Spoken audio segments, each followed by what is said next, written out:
The Bills Stadium discussion now, and just how green the new venue will be. A lot of new stadiums and arenas are LEED certified. It's short for Leadership in Energy and Environmental Design. The Vikings, Falcons, 49ers, Eagles all play in stadiums now that have been certified. And it's a lot easier when you plan for it early on before it's built.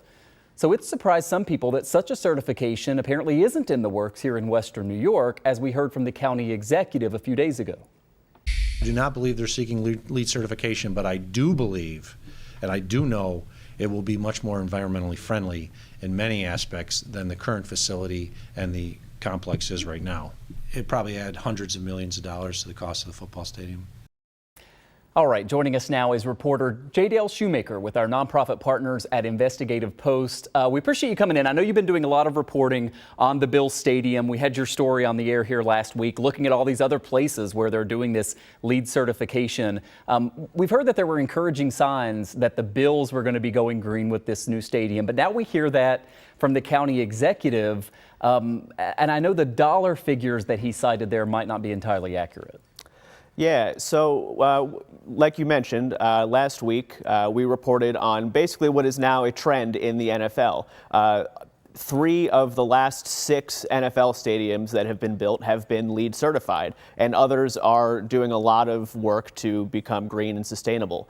So at the county executive's budget address last week, I asked him, that was the clip you played just now, if the Bills would be seeking LEED certification for their stadium. The answer was no, and the reason that the answer was no was because it would cost too much. So that prompted me to reach out to the U.S. Green Building Council. They're the nonprofit that created LEED and oversee that whole process. And they told me that the actual cost for building LEED only adds about 1 to 3% to a project's total budget. Mark Poloncarz said that it would be 15 to 20% more. So we had to fact check him on that a little bit.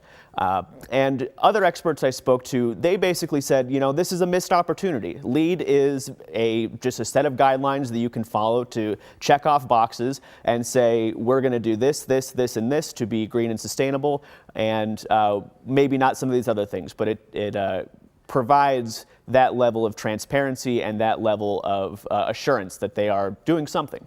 Yeah, one of the things that's kind of strikes me anytime we talk, we're so early in the planning phases of this. Who knows what may happen? Maybe they'll change their mind about this, right? But at this point, it was interesting to hear the county executive say that.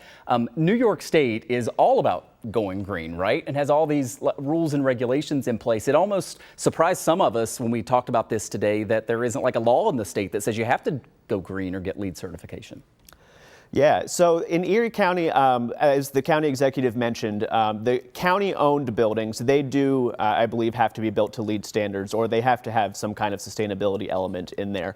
But for this stadium, that is not the case. And, you know, like I mentioned, some of the experts we spoke to for this story, they just said this is a missed opportunity. You know, this is a massive project. There's a big public investment, $250 million coming from county taxpayers.